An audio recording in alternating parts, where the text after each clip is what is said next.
नमस्कार। जय श्री राम। आज हम लाल किताब के बारे में कुछ तथ्य जानेंगे। लाल किताब क्या है, ये पद्धति कैसे काम करती है। ये आज की डेट में बहुत उभरती हुई पद्धति बोली गई है। लाल किताब के अंदर उपाय बड़े सरल है, हर कोई इसको कर सकता है। लाल किताब के बारे में थोड़ी डिटेलिंग के बारे में बताता हूँ कि लाल किताब आई कैसे। लाल किताब जो है ये, कुछ लोग सोचते हैं ये अफगानिस्तान से या अरब कंट्री से ये ज्योतिष आई है, बल्कि ऐसा नहीं है। क्यों क्यों ये मानते हैं? क्योंकि ये पहली बार जब लिखी गई तो ये उर्दू में लिखी गई। पंडित रूपचंद जोशी जी ने इस किताब का पहला प्रकाशन, मतलब पहली बार जो बुक लिखी, पंडित रूपचंद जोशी जी ने ये उर्दू में लिखी। पहले हम पंडित रूपचंद जोशी जी के बारे में थोड़ा सा जानते हैं, ताकि हम लाल किताब के अध्ययन के बारे में, लाल किताब शुरू कहाँ से हुई, कहाँ से ये पद्धति लोगों में आई, इसका विस्तार कैसे हुआ। पंडित रूपचंद जोशी जी जो थे, वो अंग्रेजों के जमाने में मुंशी हुआ करते थे, अकाउंट्स में काम करते थे। तो उस टाइम कोई अंग्रेज बीमार हुआ और उसके सिपाही ने उसको कुछ उपाय बताए।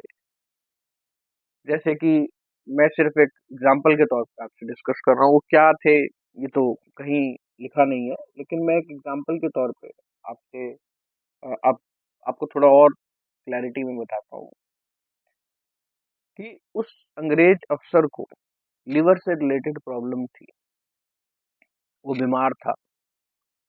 उस सिपाही ने बोला कि चने की दाल आप मंदिर में दान करो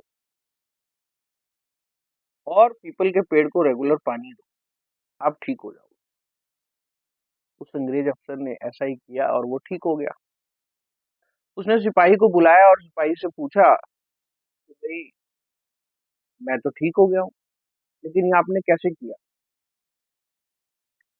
तो सिपाही ने कुछ चीजों के बारे में बताते हुए ये बताया कि भाई, आपका बृहस्पति कमजोर था, इसलिए आपका लिवर को इफेक्ट आ रखा था, आपके लंग्स को इफेक्ट आ रखा था। क्योंकि बृहस्पति वायु है, हर जगह होता है। आपकी कुंडली में जब बृहस्पति बैठा होगा, उस डायरेक्शन में, उस भाव के डायरेक्शन में आपको कोई ना कोई वायु घर के अंदर प्रवेश करती हुई चीज दिखेगी। ये सब चीजें हम कवर करेंगे, सब चीजें बताएंगे कि कौन सी प्लेसमेंट पे कौन सा भाव, कौन सा डायरेक्शन लाल किताब के हिसाब से एक्टिव होता है। ये सब हम चीजें डिस्कस करेंगे। तो अंग्रेज ने उस सिपाही से बोला कि भाई, कुछ और बताओ, कुछ और चीज बताओ। तो उस सिपाही ने बोला कि आप 34 साल में आपकी जो बुआ थी, उनका उनका घर बार, उनका रहन सहन, उनकी हेल्थ कैसी थी? अंग्रेज अफसर ने बोला बहुत अच्छी थी, खूब पैसा आया उनके पास, खूब तरक्की करी। तो उसने बुआ के बेसिस पे सिपाही ने ये बोला कि इसका मतलब कि आपकी 34 साल में प्रमोशन भी हुई हुई। अंग्रेज ने दिमाग लगाया, कहा हाँ, मेरी प्रमोशन हुई थी। अब वो और क्यूरियस हुआ, ये लाल किताब कैसे करती है, क्या है इसका, क्या क्या इसके सोर्स। उस टाइम जब ये इंसिडेंट हुआ, उस टाइम बहुत सारे जो ब्रिटिश हो गए या हिटलर हो गए, ऐसी विद्याओं की खोज कर रहे थे जिससे कि जो वॉर है वो जीती जा सके। तो अंग्रेज को लगा कि भाई, ये तो बड़ी अच्छी चीज है, इसको तो मतलब पढ़ना चाहिए इसको कहीं। तो उसने सिपाही को बोला कि इसके बारे में जो जो भी जानते हो वो सब बताओ। तो पंडित रूपचंद जोशी जी पंजाब के रहने वाले, और अगर आप थोड़ा अंग्रेजों के टाइम जाओगे ना, तो पंजाब पाकिस्तान रीजन, मतलब पाकिस्तान काफी पास है, तो वहाँ की जो रीजनल लैंग्वेज होती थी, वहाँ के जो बड़े बुजुर्ग होते थे वो उर्दू पढ़ते थे। आज की डेट में भी अगर आप देखेंगे तो पंजाब में आपको काफी लोग जो बुजुर्ग हैं वो उर्दू पढ़ते नजर आएंगे। उर्दू के अखबार बड़े चलते थे उस टाइम। पंडित रूपचंद जी मुंशी थे। तो अंग्रेज अफसर ने बोला कि भाई लाल किताब, ये जो ये जो ज्ञान है इसको ये सिपाही आपको बताएगा, आप इसको नोट कर लीजिए। तो सरकारी लोग क्या करते थे कि ज्यादातर रेड कलर का पेन यूज होता था। तो उन्होंने जैसे जैसे वो सिपाही बताता गया वैसे वैसे वो नोट करते थे। लाल किताब ना बड़ी सारी चीजें दो लाइनों में भी कह देती है, बहुत बड़ी बड़ी चीजें कहती है। आप लाल किताब को जब अध्ययन करेंगे तो वो एक पोइट्री लैंग्वेज में लिखी हुई किताब है। ठीक है। जैसे फॉर एग्जाम्पल, मैं सिर्फ एग्जाम्पल दे रहा हूँ, बाकी हम अध्ययन करेंगे जब हम इसके बारे में विस्तार करेंगे तो और जानेंगे। घर चौथा, घर चौथा बैठा ये कैसा होगा, राज बताएगा चंद्रमा, असर वहां होगा जहां बैठा होगा शनि।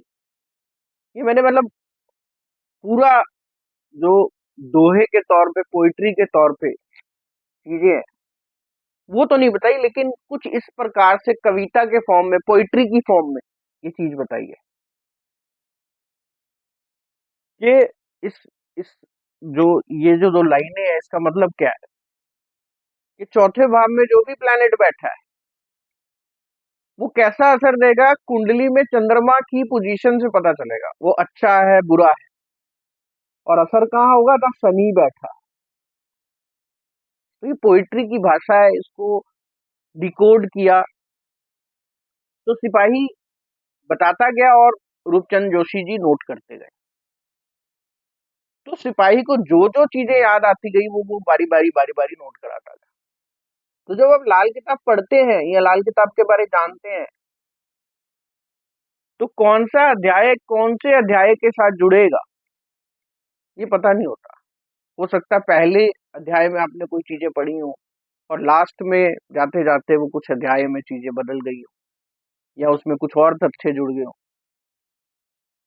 तो इसका जो मैचिंग है, पेज तभी खुलते हैं जब आप एक लाल किताब को बार बार समझते हो, बार बार पढ़ते हो, बार बार जानते हो।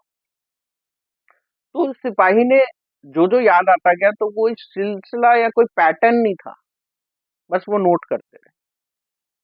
तो पंडित रूपचंद जोशी जी ने वो पैटर्न को, वो चीजों को नोट किया और बनाया और लिख लिया। उनको छुट्टियां हुई, पंजाब आए। उनके एक फ्रेंड थे ज्योतिष आचार्य, बहुत अच्छे जाने माने, लुधियाने के पास रहते थे। तो वो उस पंडित के पास गए और जो उनका ज्योतिष दोस्त था उसके पास गए और उन्होंने बोला कि अ, अ, शर्मा जी ये देखना, ये एक सिपाही ने कुछ तथ्य नोट कराए हैं। तो जो ज्योतिषी जी ने वो चीजें देखी, बोला ये तो मतलब बेकार है, कुछ समझ नहीं आया, ये तो अलग ही है कुछ। तो पंडित रूपचंद जोशी जी को कोई ज्ञान नहीं मिला, वापस आए। तो उन्होंने खुद अपनी मेहनत से उन तथ्यों को जाना और लोगों पे आजमा के देखा, उनको रिजल्ट्स मिले। उन्होंने फिर इसको और ज्यादा अध्ययन किया और चीजों को जानने के बाद पहली लाल किताब 1939 में लिखी। अब अंग्रेजों का टाइम था। अब वहां पर ये होता है कि सरकारी नौकरी वाला कोई और कुछ नहीं कर सकता था। तो इसलिए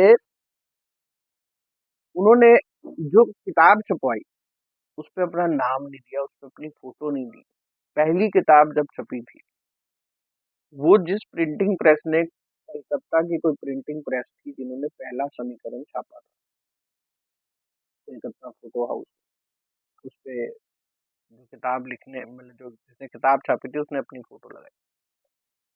ऐसे ही करके आगे और अध्ययन करने के बाद 1940 में एडिशन निकला, 1941 में एडिशन निकला, फिर ठीक 9-10 साल के बाद 1951 में एडिशन निकला, फिर 1952 में एडिशन निकला।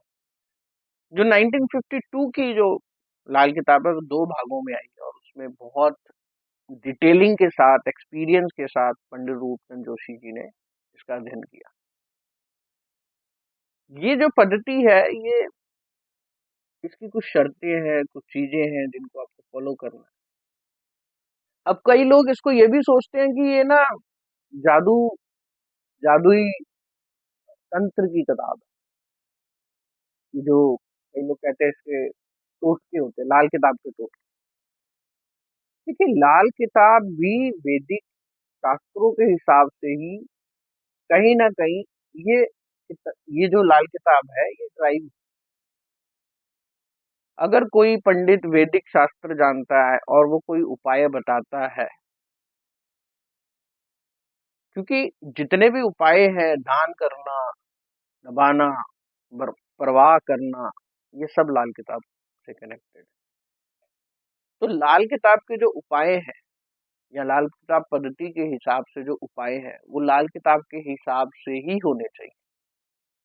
कई बार क्या होता है कि वैदिक शास्त्रों का ज्ञान होते हुए लाल किताब के उपायों का यूज करना कहीं ना कहीं इंसान को फायर बैक भी कर सकता है। कई लोगों ने ये भी सोचा है कि कई लोगों ने ये भी बोला कि ये दिव्य शक्ति है, किसी के सपने में आई और इसका ज्ञान का विस्तार किया। कई लोग ये भी सोचते हैं ये सूर्य पद्धति है, बट ऐसा नहीं है। ये हिमाचल और जे एंड के की पद्धति है। उस टाइम मुंशी जी हिमाचल में थे। हिमाचल का जो सिपाही था वो बताता था कि भाई हमारे गांव में ये प्रथा है, ये आगे हर पीढ़ी को दी जाती है। बहुत सारी खोजबीन की, बट मतलब मैंने नहीं करी, लेकिन काफी अच्छे अच्छे एस्ट्रोलॉजर्स लाल किताब के जो जिन्होंने इसको बहुत अच्छे से अध्ययन किया, उन्होंने काफी खोजबीन की। कहा जाता है कि हिमाचल की पद्धति है। अब वैदिक शास्त्रों को हम इसको नकार नहीं सकते, ये वैदिक शास्त्रों से कनेक्टेड नहीं है। इसमें जो जब जो चक्र बोला गया है, जो प्लैनेट्स का जो सिलसिला है, वो 36 साल का बोला गया है। पहला जो सर्कल होता है वो 36 साल का है। अब वैदिक शास्त्रों में योगिनी दशा भी होती है जो 36 साल ही चलती है, तो कहीं ना कहीं कनेक्टेड है। लाल किताब के अंदर देखिए, कोई भी उपाय होता है वो या तो यंत्र होता है या तंत्र होता है या मंत्र होता है। यंत्र बना दिया, किसी को पहना दिया, उसे हम उपाय के तौर पे यूज करते हैं। मंत्र, हवन, मंत्रों का उच्चारण करना, कोई प्लेनेट वीक है उसके मंत्रों का उच्चारण कर लिया, ठीक हो गया।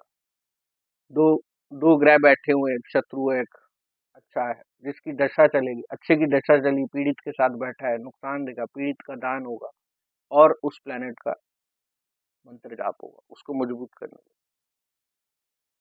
अब तीसरी जो चीज है वो है तंत्र। हम मंत्र और यंत्र को छोड़ के कोई भी उपाय करते हैं उसे तंत्र ही बोला जाए। अगर हम दाल का दान देते हैं तो वो भी तंत्र है। अगर हम किसी को बोलते हैं कि भाई पक्षियों को दाना डालना है, ये भी तंत्र है। अगर हम किसी को बोलते हैं कि ये चीज को दबानी है, जमीन में दबानी है, ये भी तंत्र है। जो मंत्र है, जो मंत्र से नहीं, वो यंत्र से नहीं, जो दान पुण्य से है, वो सब तंत्र है। ये लाल किताब में ही लिखा हुआ है। ये मैं अपनी तरफ से नहीं बोल रहा, मैंने जहाँ से जाना है, जो ज्ञान हासिल किया है, उसके हिसाब से बता रहा हूँ। अब उस टाइम पेन से लिखी गई, स्याही से लिखी गई, वहीं से ये पद्धति जो अध्ययन हुई किताब के तौर पर